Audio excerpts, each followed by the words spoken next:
You close the windows, or sorry, I got them.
Hello?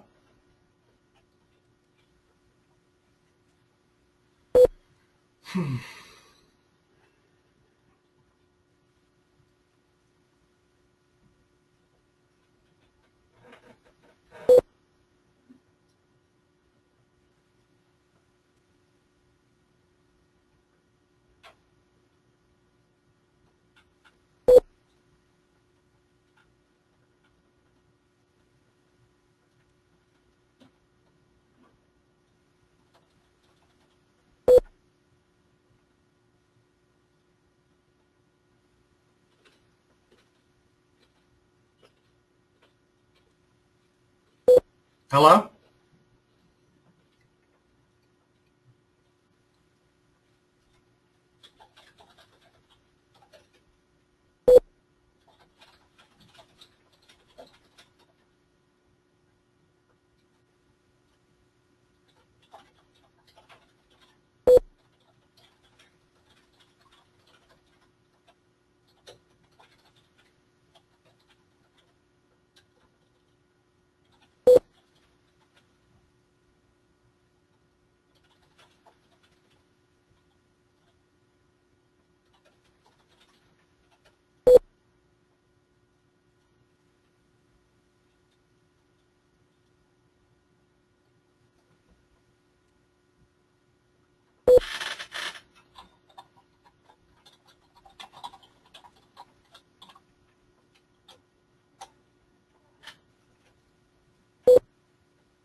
months are fall.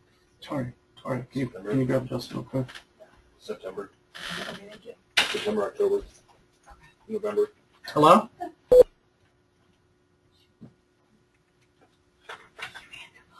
All right, never mind.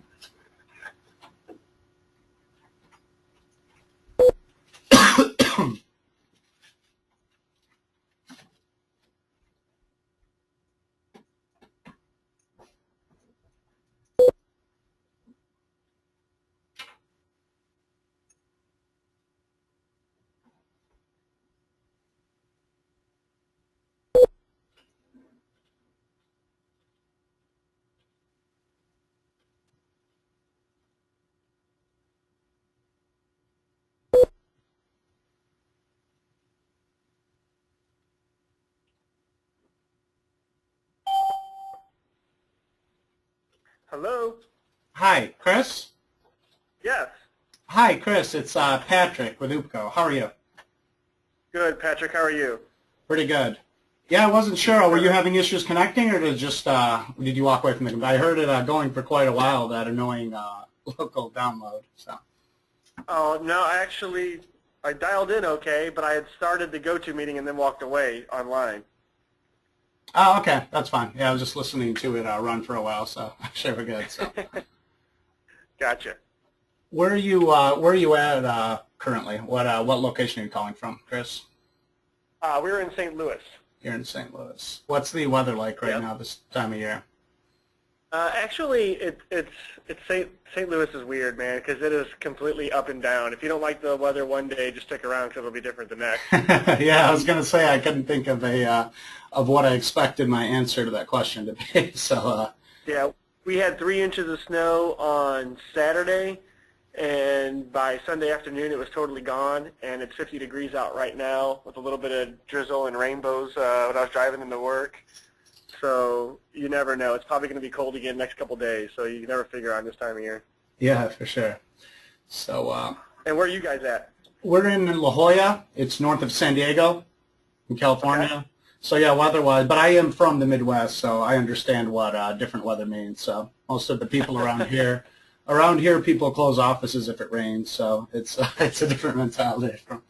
Yeah, I bet.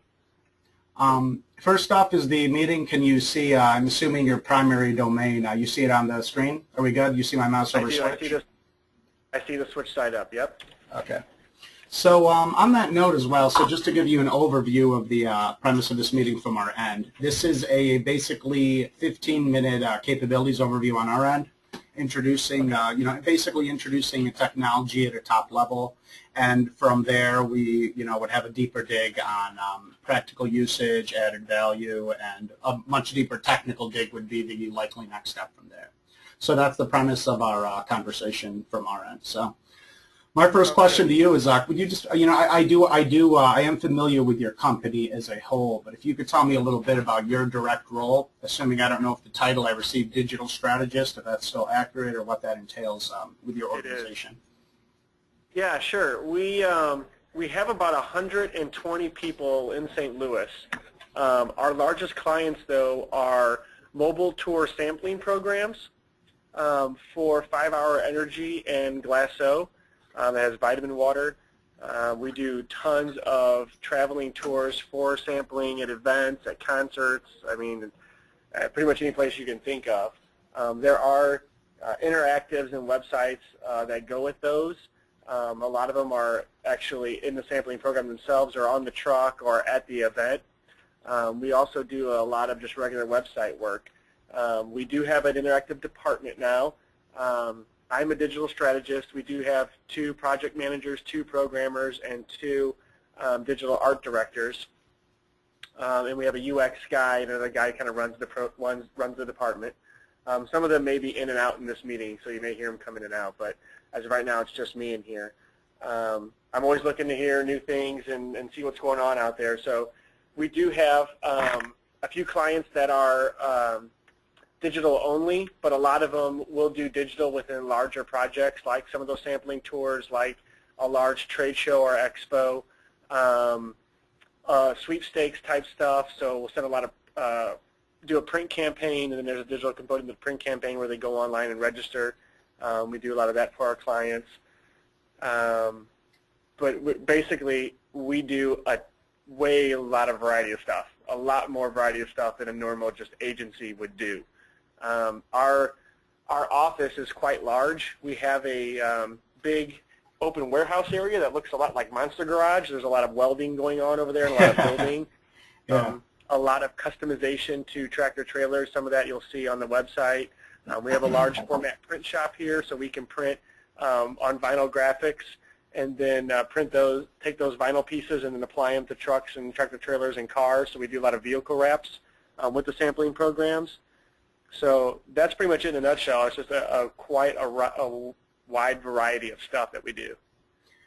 Okay, and just a general question, is your background, I was forwarded a background on, I'm not sure from who internally, but you have a technical you deal with the technology end specifically, or you also have your hand in a few places?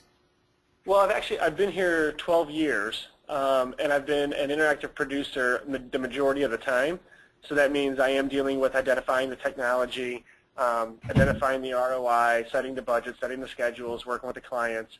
I've transitioned to a more of a digital strategist role, but within that still we want to identify what's the latest technology out there, what's the best for tracking. A lot of it was within social media now. How do we track social? And then, of course, just general website work. We've used things like Crazy Egg in the past. We've used focus groups in the past for some of our websites for general usability testing. The heat mapping, through Crazy Egg we've used, and stuff like that. So seeing, your product seemed like a next generation of that. So yeah, we're going to have a very focused conversation. So obviously usability is towards, I assume, the top of your guys' interest. And I'm just going to take a guess here. It also sounded like you guys are doing a lot of landing pages and temporary campaigns and kind of fitting the pieces on the website end as well as offline. Is that? We are correct. Okay. Correct. And I just had Brad Lucas walk in. So Brad, I got Patrick on the line. Excellent. So that's the voice you're hearing. And Brad Lucas is one of our senior interactive producers here. Great. Okay, so he'll make it go. All right. So yeah, feel free to interrupt me at any time. Like I said, we're just going to go a 10 to 15 minute capability overview. Going to be moving relatively fast, and any pain points, discussions, anything deeper once we're done, we can address all those. So. Sounds great. So yeah, you mentioned that's a good starting point. You mentioned the crazy. Do you guys use a certain analytic for your core data? I'm assuming you use certain things for optimization or usability. If you do you use Google Analytics or anything for your norm, so to speak? Yeah, everything as a standard practice gets Google Analytics on it from launch, so that's a given. Not all the projects do we give the A/B testing, heat map testing treatment to. But there have been some in the past that we have. Larger projects will get those, not usually the small one-offs.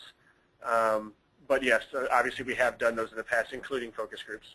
Great, yeah. So obviously, yeah, I mean, you only need extra tools if you have extra analysis with high RO when you're doing landing page type. So. Right. So on that note, actually, Crazy Egg is a good starting point. So our core differentiator, we're a digital marketing intelligence company. We have two primary products that are integrated into one data source. One product is website intelligence. It's a deeper dig in the analytics world. Our other product is competitive intelligence. It correlates to understanding search engine trends and basically all of the technical tools that your competitors are using and how successful they are to stay ahead of the industry. Those are kind of the two modules we're showing. So traditional analytics is if I'm on your website right now, if I move around on your site for a few seconds, if I do a few raw clicks, if I enter in a form on your page and I write, my name is Patrick, then I click the services link. Google on traditional analytics are just storing the transition from page to page. They're doing, a page log. So when you're looking at data, you're not storing all of the on-page actions, but you just kind of understand what's happening in between. Gotcha. Crazy Egg is a good example. They're also storing raw clicks, and I'm not up to date if the other kind of heat maps done. So they're storing the behavioral data individually, and they're aggregating that in a lot of ways to understand usability as optimization tool. What our company does is goes a few levels deeper there, and we're storing every single action seen on the page from internet, from a computer or mobile. So, we go pretty deep with these examples, but if you go on a site and if I were to write "my name is Patrick," delete the name Patrick and write Rob, we would be able to get typing speed, the amount of hesitation between entry, and also, get that on a macro basis. What's the average time in the field? Whether or not you're selecting, with aside from text entry, there's just a lot of little details on the page that are overlooked for products that, do a raw click or raw movement when it comes down to selection. So that's the long story short from the data end. We have an analytics tool that has every statistic imaginable seen on the screen. So let me ask this. When you do Crazy Egg, you sign up with a subscription with them, and then you have this special URL that has your site on it, and then you're in Crazy Egg's environment. So then you pass that link around to everybody in the office to test it for you and to get that Crazy Egg heat map data. Mm-hmm. But what you're saying is you're not in a special environment. This is wide open. So does your product actually track real time on the fly as the person's using the site? No, yeah, my explanation didn't go through. No, my point there is Crazy Egg, the data they're storing is the click movements. They're storing that. No, we're a web tool. We're a web app just like them. You can log in and see it. We're recreating. I might as well go to the next page here. We're recreating the entire user experience, so you're able to watch exactly what your customers are doing from the exact resolution and in the environment they came from. The data reference. The data reference was that in addition to everything you see as a complete playable, we have heat maps and we have all that kind of stuff too. The point of it was that we're storing all of the data to be able to search within all these videos and use it practically on a macro basis as well. Because if you're storing normal video, go ahead. I was going to ask a stupid question. So if you're not doing this in an OOPGO environment and just having certain people test it, and this is for anybody completely online, how are you tracking them? Is it cookie-based? Do you see them come in and you're tracking that one session throughout? Is everybody assigned? Is there back-end OOPGO programming we have to put on the page? It's same. How does OOPGO? You add a piece of code. Long story short, same as Google. It's page-by-page coding. You add a piece of code on your website. I go on your website as soon as it's installed. Everything's recreated and set from there.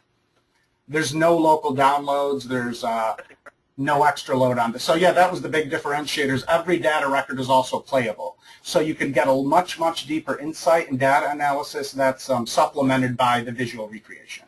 So that's the... Yeah, what I like about this is when you use like the Crazy Egg, you're telling people, hey, I need you to use this site because we're going to see how people use it for this testing, right? Mm-hmm. And people kind of, they have that in their head that they're testing it, and they may do things they wouldn't normally do. There's a lot of studies. It's common sense. I mean, I can example, if someone's standing there in a test and, for instance, say, how often do you work out? Anything guild associated. How often do you work out? How often do you, pick your nose? I suppose an example. Regardless of what they say, if you're actually able to capture their live movements, it's far more accurate. There's a pretty big shift in the industry. Obviously, what people do, what people say they do is not what they do. So that's one of the bigger insights from the capability end. So yeah, this is awesome. So you're actually tracking them as they're using it, but they don't know that they're being tracked, and we're seeing them almost as if it's a focus group. We can see and grab that data and see where they're going, how they're clicking, and what they're doing. They don't even know it. So it's totally seamless for them, and they don't have that in the back of their head that, oh, I'm doing a focus group right now because Chris called me and wanted me to look at this site. So if I find something bad, I'm going to go back and do that wrong a couple times so he sees that this is bad. You know what I mean? I like the fact that it's hidden and they don't know it, and we can set a time from this day to this day, and we're going to track every user and see how this testing goes and pull this data, and then be able to identify, oh man, these people didn't even know they're being tested. Look where they're going and what they're doing. I've got two quick questions on that. So you would kind of set this as a limited time to do this, but what are the implications to both kind of the speed and page load times, as well as, if there's any like JavaScript that is going on the page? And then are there any security implications, since it's kind of almost key logging and tracking what people are doing? I guess one of those at a time might be easier to answer, but so one is... I can address both. Number one, average of, I believe, 2.3 milliseconds. It's the same footprint it's a little less than Google Analytics, the footprint on average. Oh, okay, sure. So it's nothing intrusive. The question number two, the important note is that key logging is based on a local machine. Is all based on the only way to recreate even what we're doing right now, screen sharing, is through local downloads in the past. We're not being intrusive on the client end and installing anything on the computer. We're just storing what they're doing completely on, your third-party website and recreating that. So from a legal perspective and, from a intrusiveness perspective to the user, it's a whole different world if you're not storing and we're not even doing anything from the cookie end when it comes down to this local storage. It's all the data that's being stored and recreated.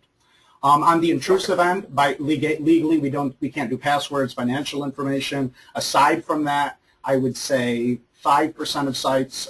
The liability, if you have a medical site where we're not allowed to see something, we can selectively record, and the liability is on the client's end to say, I'm not supposed to look at this aside from that. So those measures are accounted for, and for the most part, it's passwords and financial data. So. Okay, sure. Great. So this example here is as deep as we dig into mobile here. This example you're going to see is, on a mobile page, people in a lot of cases are using two fingers. They're entering a mobile page with one finger, and then they're kind of scrolling up and down with the other. What you're going to see on this page is, for mobile examples, the orange and blue are the differentiations between the first and second finger touch point. And everything you see from this point on, remember, it's all stored as an individual piece of data as well, just to understand the practical use cases. So. Yeah, this stuff is proprietary technology, digging to this kind of mobile case. Just gives you complete insight, because mobile, in a lot of cases, we're still all in discovery. So that example too with orientation. So the long story short there in this interview is we're going extremely deep into mobile. So you're not just going to see crazy. I got you an example. I have a personal issue because they don't have resolution by resolution when it comes down to the maps. It's all kind of. People tell us the usability is better because they can see everything at once, and I tell them, how's a heat map for a mobile phone the same as someone using a 50-inch computer? Those kind of issues. So we are storing and differentiating everything you see on the screen. So, okay. Aside from this, this is the last. Real quick on the mobile. Just real quick on the mobile. That's on a Mobi type site. That's not in an actual app environment in a native app, is it? Or no, native apps. No, anything that's on a website itself. We have the ability to customize for native apps, but long story short, okay, it's all on a case-by-case basis for mobile apps. So. Okay. Let me actually. I think the next. And yeah, these are great questions. You guys are definitely on the right. Might as well show you the step one login before we show a couple other shiny toys. Even to demonstration. Let me go in our development environment to show a couple more. So if you guys see a couple random kinks, this lets me show a few things that we haven't had publicly in our module. So that gives you, I guess, the answer. This is a web-based app. You log in. If you're an agency, this example here, we have agency view, complete customization to say X or Y has certain access to certain websites, but you don't need to have 20 different dashboards per site. So, and I'm just going to kind of run through here because we have a lot of views what the usual progression is in comparison to what you're used to seeing. So the progression of how our videos are integrated, because usability is on its own a lot of time aside from capability on our end. So if we have traditional data, we want to dig into a segment. Let's say we want to look at Google, people who came from our website into Google. Every analytic you see is directly synced to session-by-session view of what happened. And so in this case now, we have each individual container for a visitor with as much relevant data. Your company can define, the data you want to see on each container, so you don't need to dig around a lot of dashboards. And also we're taking a picture of the site to give a panoramic view, aside from cases where your actual links might be long, for business and non-tech people. So. Is each one of those containers an individual person? Yeah, this is an individual session, each container. So we're not just So the point is all this synced from data. We can also trim this to see this individual customer, session, or page view. when we say customer, we just mean associate. So if it's an anonymous browser from an IP address or from a cookie, those can be correlated and defined as customer as well. So the point, so, you know, go ahead.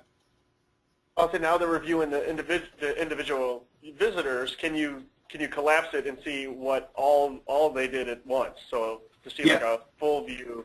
I'll show you. Yeah, that's my next shot here. That's great. So yeah, this is yes. I mean, the main demonstration on this end is all the usability and practical use, because a lot of these products, a lot of these deeper insight products just kind of give you the information on the front, and it's not integrated with the practical use. So I click customer there, and then the number. This is only one customer per. So if a customer visits your site 4 times in a day, there's one container for customer, so that lets you analyze, you know, if you're looking at customer life cycle, if you're doing tracking over visitor as opposed to usability or session, we can go seamlessly from session, page, or customer. So here, if we click, this doesn't, from what I showed you before, it looks pretty similar. If you click play here, you can play all of these individual visits, and this might not be, this isn't the advanced view. I'm going to cut straight to our, so this, that plays as an individual visit. If you click view details here, so now we're looking at an individual visitor on your site from any of these views. You click view details, and this is what we call the complete customer view from one page. What this does is, yeah, I guess this might be a decent example. So what this is doing is that customer's past history in a much deeper, I suppose a much deeper view in that case. So here you have an individual page in the larger container. You have the session outlined. You have the pages within a session outlined. You have a lot of usability to recreate it in the exact resolution they entered from. And you can also, on the top, you can go and dig into their past sessions and seamlessly switch back and forth. So this is all, you know, to be able to, for customer servicing or for a deep dig, let's say, into potential clients on your end, if you have a decent guess, whether it's through login or any kind of ID into who they are, you can understand their experience without having to go in 50 different modules. So, can we see one of the videos? Like what's the video show? Is it doesn't show mouse movement, right? But it shows everything. It shows everything the exact way you'd see it on your screen. Everything done on the web end. So this example, yeah, that's why it's, when we kind of do this wing it, that's why I have my forced examples here. So in this example, everything you see, the typing, the going forward and back, it shows it in its entirety. So, I mean, yeah, that's what I was trying to, I suppose, push with the deeper data dig and explaining, you know, because people actually get, so that's the, so on our end, and I'm going to be on site of a hard stop. We scheduled half hour, so I'm going to wrap this up 100 miles per hour. We can definitely dig much deeper in the future if you guys want to follow up. So aside from that, we have an integrated tagging, labeling systems. You can say, hey, I want specific color coding for people who came from China, made a purchase in the past, did this or that. You can define these visitors. It's all color coded within our system. And the advantage of color coding from a usability standpoint is that all of our different views are also color-coded. So, you know, that's an easier way than writing out long definitions for each visitor segment. So that's the asset. We have reporting engines, a lot of ways to aggregate the data that take more than 5 seconds to show. And conversion funnels, heat maps are all directly linked to the videos. So if you have a traditional heat map, and let's say I see 50 people are clicking in the top right, great, I see they're clicking in the top right, now I still got to figure out how to fix it. Is it responsive design? Is it someone thought there's an image, etc.? All of our heat maps, you can click on the data point and watch the video from there. So a lot of cases we're discovering technical errors when, you know, the marketing team says, oh no, you need to improve your ROI because of, you know, because of something on your end. It, all that's integrated to get deeper insight into answering those questions. The last view I'll show, and this is something we might want to dig more, we also have, this is also proprietary technology, we can also recreate customer sessions live. In this case, you want to view a particular segment, and we're out, so if you had 5 active people on your site, you would see them as they're visiting your site.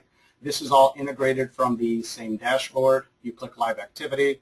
I don't like guessing on what's currently going on, so I'll show the faked one. But this is live activity. You can take a closer look, zoom in, zoom out, and we have a lot of engagement, you know, engagement integrated into these views.